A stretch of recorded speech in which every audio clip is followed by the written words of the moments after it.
मैं कुछ बता रहा हूँ, इस समय कोई आयोग इस देश में कोई भी ऐसी संस्था नहीं है जो अपने आप में स्वतंत्र हो। ये तो सब तोते टाइप है ना, जो केंद्र के ये दो लोग हैं, हमारे गृह मंत्री और प्रधानमंत्री, ये जैसा बुलवाएंगे वैसा बोलेंगे। अब मुझे लगता है कि इनके जो मंत्री हैं ना, वो थक गए हैं झूठ बोलते बोलते। वो इन झूठ बोलते बोलते थक गए कि साहब कमी बताओ कमी बताओ। अब उन्होंने हाथ जोड़ दिए होंगे, साहब हमने तो अब कितना झूठ बोले। तो अब नीति आयोग को बीच में लेके आए, क्योंकि नीति आयोग में भी कुछ बहुत ज़्यादा सक्षम लोग बैठे नहीं हैं।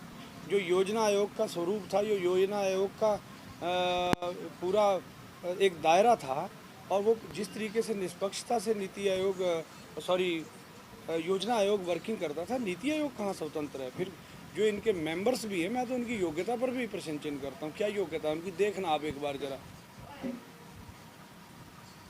जी सर, भारतीय किसान यूनियन जो राजनीतिक पार्टी है, हाँ जी, लेकिन सर बंगाल जब चुनाव हो रहा था तो उस टाइम भारतीय किसान यूनियन के जो नेता है राकेश टिकैत जी मिलने गए थे ममता बनर्जी, हाँ जी, और आज फिर उनसे मुलाकात करने जा रहे हैं। जी। तो क्या आपको ऐसा आप लोग पार्टी का अनाउंसमेंट तो नहीं करने वाले ना? नहीं तो मुझे ये बताओ कि राजनीतिक लोगों को राजनीतिक लोगों से मिलने में कोई पाबंदी टाइप है क्या अपने संविधान में? तरफ आप राजनीति के प्रचार होते हैं, दूसरी तरफ आप पॉलिटिकल नहीं पार्टी तो पॉलिटिकल पार्टी से क्या क्या वहाँ जो गए थे संयुक्त मोर्चा के लोग, वो अपने लिए वोट मांगने गए थे वहाँ।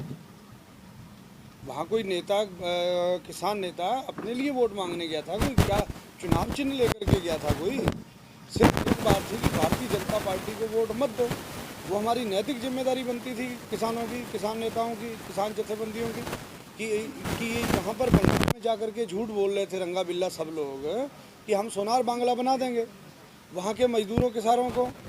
हम ये बताने वहाँ नहीं जाएंगे क्या कि उत्तराखंड के लोग इनसे ठगे जा चुके हैं, उत्तर प्रदेश के लोग ठगे जा चुके हैं इनसे, हरियाणा के लोग ठगे गए, तो आप इनके ठगने में मत आना। तो इसके लिए क्या किया जाएगा, जाना पड़ेगा नहीं जाना पड़ेगा? तब आप कह थे कि आप इनको वोट मत दें, लेकिन आज किस कंडीशन में आप मिले हैं कि आज कौन सा चुनाव चल रहा है बंगाल में?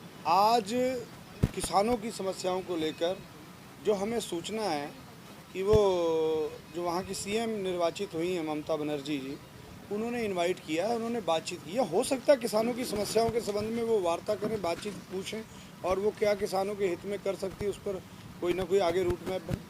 तो ये किसी को राजनीतिक निस्तार थोड़ी निकलेंगे इसके। क्या पता किसानों की समस्याएं सुनने के लिए उन्होंने बुलाया हो, क्योंकि यहाँ के प्रधानमंत्री को तो टाइम नहीं, यहाँ के मुख्यमंत्री के पास टाइम नहीं है। दिल्ली की दहलीज पे बैठे हैं, 14 किलोमीटर भी नहीं होगा मेरे ख्याल से। यहाँ किसानों से मिलने का इनके पास समय नहीं है, लेकिन पता नहीं कहाँ कहाँ चले जाते हैं मिलने।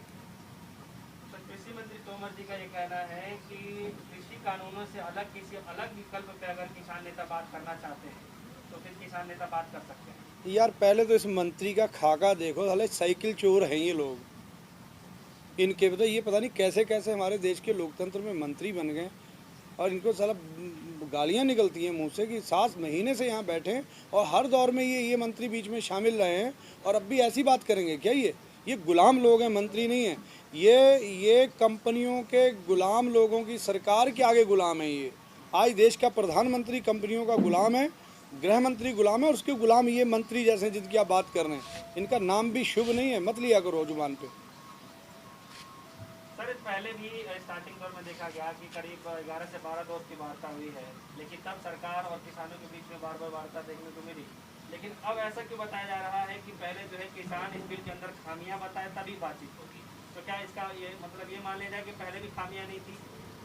इसका मतलब एक है बेशर्मी, कि ये सरकार ना लोकतंत्र पर विश्वास रखती है, ना संविधान पर विश्वास रखती है। संयुक्त मोर्चा ने चिट्ठी लिखी थी, इन्होंने जवाब नहीं दिया। अब ये तरह तरह की बातें कर रहे हैं क्योंकि इनके पास कोई जवाब नहीं है। ये सब जानते हैं कि कानूनों में अच्छा क्या है, ये बता देना। क्या अच्छा है, देश की स्थिति क्या है इस समय, बताइए। क्या अच्छा क्या है, इन्होंने क्या बताया अच्छा अभी तक? देश में धान की, गेहूं की क्या स्थिति, एमएसपी मिल रही है लोगों को? जो सरकारी रेट है मिल रहा क्या? आप पता करो, आप भी मीडिया के लोग हो, एक बार जानकारी लो। किसान आत्महत्या करने को मजबूर है, आज बाल बच्चे के साथ सड़क पर बैठा, क्या शौक से बैठा है क्या? ये लोग कभी एक कनाल इन्होंने खेती नहीं की, और ये लोग बैठ के कानून बनाएंगे। कौन से संगठन से इन्होंने सलाह ली थी? कौन से संगठन ने लिख करके इन्हें दिया था ये चीज़ चाहिए? हम पिछले लंबे समय से किसान लोग हैं वो स्वामीनाथन आयोग की मांग कर रहे हैं, वाजिब मूल्य की मांग कर रहे हैं, उस पर तो इन्होंने चर्चा नहीं की, और ये लेकर के आ गए कानून। ये कानून कहने को किसानों का है, जबकि ये पूरा का पूरा कॉरपोरेट्स कंपनी का बनाया हुआ कानून है, ठप्पा ऊपर किसान का लगाया हुआ है। तो ऐसी स्थिति में सर क्या लगता है कि किसान आंदोलन किस तरफ जाने वाला है, क्योंकि पिछले 7 महीनों से तो आप लोग आंदोलन कर ही रहे हैं, तो क्या सरकार जो है कुछ बड़ा इसके लिए रणनीति तैयार करने वाली है, फिर अब जो किसान भाई है वो इसके लिए कोई बड़ा देखो, किसानों के पास तो एक ही रणनीति है लोकतंत्र में, क्योंकि किसान लोकतंत्र पर विश्वास करते हैं, किसान इस देश के संविधान पर विश्वास करते हैं और किसानों के बेटे सीमाओं पर इस देश की सुरक्षा कर रहे हैं और किसानों के पूर्वजों ने इस देश को आज़ाद करवाया है। इसलिए इस देश के प्रति जिम्मेदारी किसानों मजदूरों की अधिक है और ये आंदोलन शांतिपूर्वक आंदोलन हम लोकतांत्रिक अधिकारों के तहत जो चल रहा है, इसी को किसान चलाएंगे और तब तक चलाएंगे जब तक ये तानाशाह सरकार अपने निर्णय को रद्द करने पर मजबूर नहीं हो जाती। लेकिन सर, जिस तरह आप लोग आंदोलन करते हैं और कोई भी आता है, एक विधायक गाली बक के चला जाता है, फिर उस पर केस रजिस्टर्ड करवा दिया जाता है, किसान जेल में जाते हैं और उन पे ही 307 का मुकदमा लगा दिया जाता है। तो ये मैंने अभी आपको क्या कहा कि इस सरकार का लोकतंत्र पर विश्वास नहीं है, इस संविधान पर विश्वास नहीं है, तानाशाही टाइप से चला रहे हैं और कोई भी संस्था, इवन आज कोई विधायक आपने देखा होगा कोरोना काल में विधायकों की सुनवाई नहीं है, इन्हीं के विधायकों की सुनवाई नहीं है। एक मेरे ख्याल से मेडिसिन लेने के लिए देश के मौजूदा मंत्री को ट्वीट करना पड़ गया था, वीके सिंह जी को, मैंने यहाँ तक मेरे ध्यान में है। इस सरकार में क्या चल रहा है? आयोग जो बनाए हैं उनमें इन्होंने बंधुआ मजदूर बैठा दिए हैं, वो चर्चा करते हैं। अभी आप एक चर्चा कर रहे थे कि आयोग के सदस्य ने कह दिया साहब खामियां बताओ, उन्हें तो आज तक खुद को खामियां नहीं पता होगा। जो दूसरों की कृपा पर जीने वाले लोग हैं वो किसान हित की बात कहाँ कर लेंगे? वो तो खुद पशुओं के अस्पताल से तो वो डॉक्टरेट लेकर के बैठे हैं। बताओ उन्होंने क्या सोच लेना है खेती का या किसानों का? यार आप देखना, वो पशुओं के अस्पताल की किसी यूनिवर्सिटी की उनके पास डॉक्टरेट उपाधि है और वो भी किसी की कृपा दृष्टि है, योग्यता मेरे ख्याल से नहीं होगी। भाजपा जी, कोरोना पीरियड के अंदर देखा गया है कि ना तो कोई विधायक दिखाई दे रहा है, ना कोई सांसद दिखाई दे रहा, ना कोई मंत्री दिखाई दे रहा है। दरअसल ये सरकार जो है, मैं बार बार वही बात कह रहा हूँ, सरकार को सिर्फ 2 लोग चला रहे हैं और दोनों का इतिहास ये है कि वो तानाशाह रवैया अपनाते हैं। दोनों का क्रिमिनल इतिहास है। हमारे देश के गृह मंत्री का इतिहास क्या है आप देख सकते हो। और पूरे के पूरे मुझे लगता है भारतीय जनता पार्टी के सांसद विधायक भी कहीं ना कहीं परेशान जरूर होंगे, क्योंकि जिन्होंने संघर्ष करके जो बने हुए लोग हैं उनको ऐसी शैली कभी भी पसंद नहीं आएगी, जो मेरा मानना है। भाजपा जी, 2 आदमी आप गिना रहे हैं कि 2 आदमी सरकार चला है, क्या 2 आदमी इस देश को बर्बाद कर देंगे? आप लोग कहाँ रहेंगे फिर? आप नहीं तो बचा क्या है?